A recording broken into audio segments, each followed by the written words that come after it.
This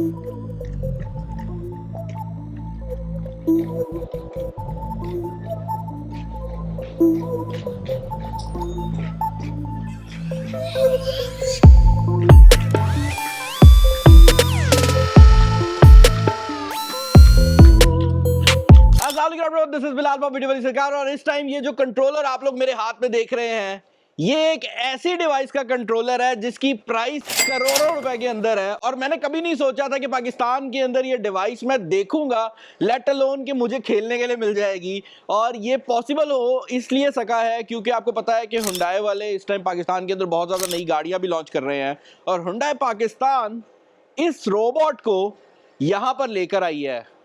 मैं खड़ा होना यार, हाँ, इसकी बात कर रहा हूँ। सो बेसिकली ये बॉस्टन डायनामिक्स और हुंडई की ऑफिशियल कोलैबोरेशन है, और ये रोबोट जो है इसका नाम स्पॉट भी कहा जाता है, ये डिफरेंट नामों से आता है। बट ये जो रोबोट है इसका कमाल ये है कि this is a robot dog.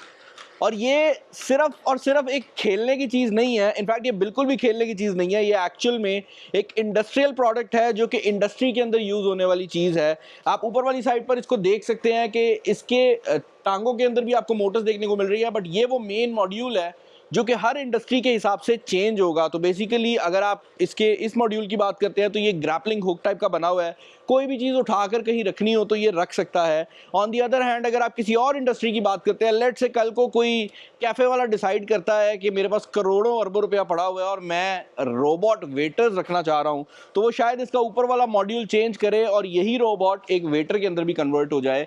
इसकी जो कमाल की बात है वो ये है कि this comes with 3D cameras, तो इसकी पूरी बॉडी के इर्द गिर्द कैमराज हैं। आपको बैक पर भी एक पूरा मॉड्यूल देखने को मिल जाता है, और फ्रंट साइड पर सबसे ज़्यादा कैमराज हैं। यही वजह है कि फ्रंट इसका काफ़ी हद तक फेस भी आप कंसिडर कर सकते हैं। अब इसको यूज़ करना बहुत ज़्यादा आसान है। उसकी रीज़न ये है कि ये ऑब्स्टिकल अवॉइडेंस खुद ब खुद करता है। तो ये ना सिर्फ ये देख सकता है कि इसके आगे कोई चीज़ आ रही है, बल्कि अगर नीचे ज़मीन पर कोई मसला बन जाता है या ये कहीं पर फंस जाता है तो ये अपने आप को सेल्फ एडजस्ट भी कर लेता है। फॉर एग्जाम्पल अगर मैं इसको वॉक मोड से क्रॉल मोड में डालता हूँ तो ये इसका ज़रा ना ऐसा मोड है जहाँ पर ये ज़रा ज़्यादा ही कॉशियस रहता है। अब मुझे पता है कि ये एक ज़्यादती वाली चीज़ है कि यहाँ पर ये स्लाइड है और मुझे इसकी ओर नहीं गुजारना चाहिए, और करोड़ों का रोबोट है, मेरा घर चला जाएगा, लेकिन फिर भी for the sake of views हम करेंगे भाई।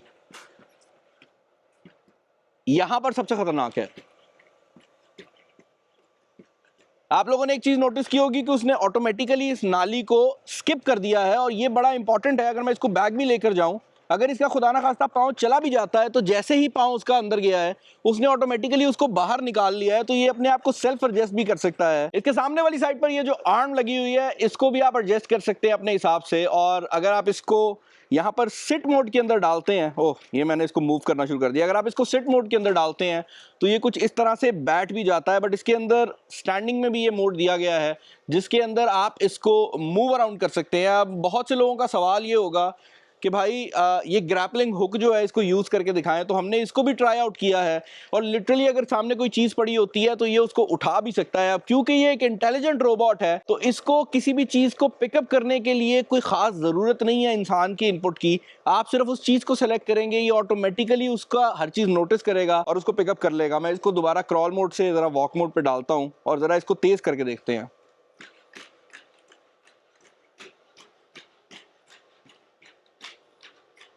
सीढ़ियों पे क्या करेगा देखते हैं। वो दरवाजे को डिटेक्ट कर रहा है और वो आगे नहीं जा रहा, लेकिन अगर मैं इसको पुश करूंगा तो ये सीढ़ी पे चढ़ भी जाता है, and I can bring it back as well. So एक पॉइंट के लिए तो सुनने में ऐसे लगता है कि भाई इसका क्या ही फायदा होगा, बट दूसरी तरफ अगर आप इसको इस तरह से देखते हैं कि ये एक टेक्नोलॉजी वाली प्रोडक्ट है, तो this feels like a product जो कि साइंस फिक्शन लगती है। लाइक आपको लगता है कि भाई, और बाय द वे इसको अगर हल्का फुल्का धक्का भी दिया जाए तो ये उसमें भी एडजस्टमेंट कर लेता है। अब यार इस रोबोट को मैंने सोचा कि जरा इसको बाहर भी यूज करते हैं, और रोड पे तो ये ठीक तरीके से चल ही रहा है, but what if I just move it around. और यहाँ पर आप देख सकते हैं कि थोड़ा मट्टी वाला एरिया मौजूद है, इस पे चला के देखते हैं। और जैसा कि आप लोग नोटिस कर रहे हैं कि अगर ज़मीन टेढ़ी मेढ़ी भी हो जाती है तो इसको कोई ख़ास मसला नहीं आता। यहाँ पर इसका मैं अगर ड्राइव मोड मैनिपुलेशन पे मूव कर दूँ और ऑपरेट आर्म पे क्लिक कर दूँ तो now I can actually operate this arm. और जैसे ही ये आर्म ओपन होती है ना, लाइक आई डोंट नो यार, देखता हूँ मैं सामने आता हूँ तो ये क्या मुझे डिटेक्ट करेगा। ये आपकी hello okay okay okay it is detecting me, but क्योंकि ये आर्म है तो ये आगे तक जा रहा है, so I can move this arm around. और अगर मैंने इसका ये जो फ्रंट पे हुक है इसको ओपन करना है, यार ये अजीब सा लग रहा है, लाइक आपको ना ऐसे साईफाई वाली फुल वाइब आती है। मैं तो ये सोच रहा हूँ कि अगर फ्यूचर में कभी ये गुस्सा हो गया और मेरे पीछे पड़ गया तो हमने क्या करना है, लेकिन टेंशन की बात नहीं है। इट रन्स फास्ट, लेकिन इंसान अभी भी थोड़ा सा तेज ही भाग सकते हैं। अच्छा ठीक है, मैं मजाक कर रहा था। ओके यार, अपना ख्याल रखना, नेक्स्ट वीडियो में मिलते हैं। अल्लाह हाफिज।